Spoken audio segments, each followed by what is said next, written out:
Welcome to The Explainer. Today, we're taking a seriously mind-bending journey into one of the most profound texts in all of Eastern philosophy, Nagarjuna's ancient discourse on emptiness. If you've ever felt weighed down by your goals, your past, or, honestly, even your desire to be a good person, you are absolutely in the right place. We're going to unpack this ultimate philosophy of letting go, using some incredibly vivid metaphors from the original text. Okay, let's dive right in. Let me hook you right off the bat with what sounds like an impossible paradox. The text states that Sarvagna, which is the ultimate all-knowing Buddha wisdom, does not merge with the past, the future, or the present. Just think about that for a second. How can the ultimate all-encompassing wisdom connect to absolutely nothing, not even time itself? It sounds like a total riddle, but as you'll see, it's actually the key to complete freedom. So, Section 1, Wisdom Beyond Time, Transcending Time Itself. To really grasp reality the way Nagarjuna presents it, we have to start peeling back the layers of our philosophical onion, starting with time. See, we normally view everything through this tight lens of past, present, and future, but ultimate wisdom demands we step outside of that entirely. Sarvanajna, which is the ultimate goal this source text is exploring, is defined as the pure, real wisdom of the Buddhas that completely transcends the three realms of existence and the three times. It's simply not bound by the clock. It doesn't exist yesterday or tomorrow. It's just a state of absolute, unconditioned clarity. Nagarjuna uses an amazing metaphor here to explain exactly why this wisdom can't merge with time. He compares Sarvajna to pure, true gold, and the three times, past, present, and future, are compared to base iron. Time is full of fabricated illusions, right? It's constantly changing, constantly slipping through our fingers. And pure gold simply cannot mix with base iron. In the exact same way, this eternal reality cannot merge with the fleeting, fabricated illusions of time. Moving to Section 2, no conjunction with dharmas. Detaching from everything. The text actually demands we let go of way more than just time. It introduces this radical concept called no conjunction with dharmas, meaning ultimate wisdom doesn't attach to or merge with any phenomenon, literally nothing. It systematically strips away our attachment to everything. So ultimate wisdom doesn't merge with the physical body. Okay, we can probably accept that. But it also doesn't merge with the 6 paramitas, which are the perfections of charity and patience. It doesn't merge with the 37 practices of enlightenment. It doesn't even merge with the concept of Buddha or Bodhi itself. It strips away attachment to even the holiest spiritual concepts. Now, you're probably thinking the exact same thing the original readers did. If the paramitas and these spiritual practices are objectively good things, why shouldn't we try to merge with them? The source text is written in this back-and-forth dialectical format, so it totally anticipates this confusion. Why let go of the very raft you're using to cross the river? The answer is incredibly profound, and the text uses a brilliant, simple metaphor to explain it. Imagine pressing 2 fingers together. While they seem to join, they really only meet at the very edges. They never truly become one single entity.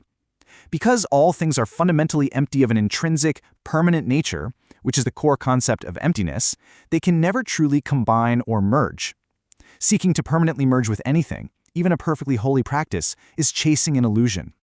All right, Section 3, the middle way, navigating extremes. This brings us to what is probably the most dangerous part of our philosophical journey, the traps of how we perceive existence. Understanding emptiness isn't about falling into some dark, depressing void. It's about walking a very precise, delicate path known as the middle way. See, we constantly bounce between 2 extreme viewpoints that keep us trapped in a cycle of suffering. On one side, we have existence, the belief that things are permanent and real. This inevitably leads to anxiety because things do change and we suffer when we lose them. But on the other side, we have non-existence, the belief that absolutely nothing matters. And that's just as dangerous. It leads to complete nihilism, a lack of morals, and incredibly reckless actions. Nagarjuna paints a pretty terrifying picture here to bring this to life. He says leaning into either extreme is like walking a narrow path, deep water on one side, blazing fire on the other. If you fall into the trap of absolute existence, you burn up in the fire of anxiety and loss. If you fall into the trap of absolute non-existence, you drown in the deep waters of nihilism.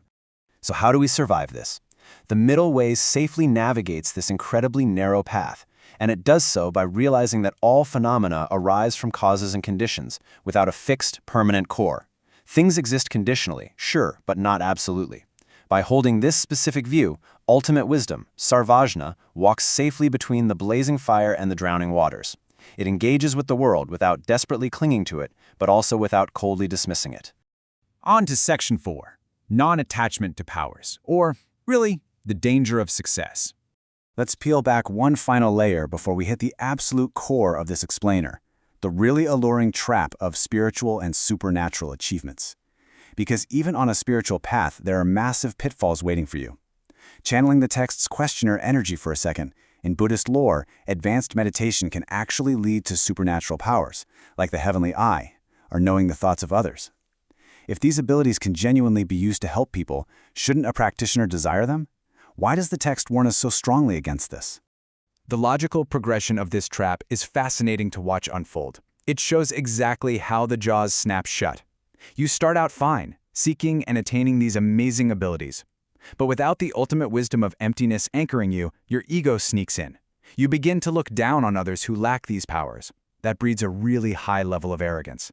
And the very moment arrogance takes root, you've completely lost the path of true wisdom. You actually become trapped by your own spiritual success. And the text uses this brilliantly simple image to illustrate the danger. It compares supernatural powers, and really, you could apply this to any worldly success or high achievement, to a glowing hot gold ball. It is undeniably beautiful, it's mesmerizing to look at, but the moment you try to grab it, the moment you attach your ego to it, it will severely burn you. You can observe its beauty for sure, but you absolutely must not grasp it. Which brings us to Section 5, the supreme path of emptiness, ultimate liberation. So here we are at the core resolution of our explainer. We've talked about letting go of time, letting go of holy concepts, letting go of extreme views, and even letting go of spiritual powers. But what is the actual point of letting go of absolutely everything? It's what the text calls empty correspondence. Emptiness in this philosophy is not some dark, lonely, depressing void. Not at all. It is a luminous, clear state of ultimate non-attachment.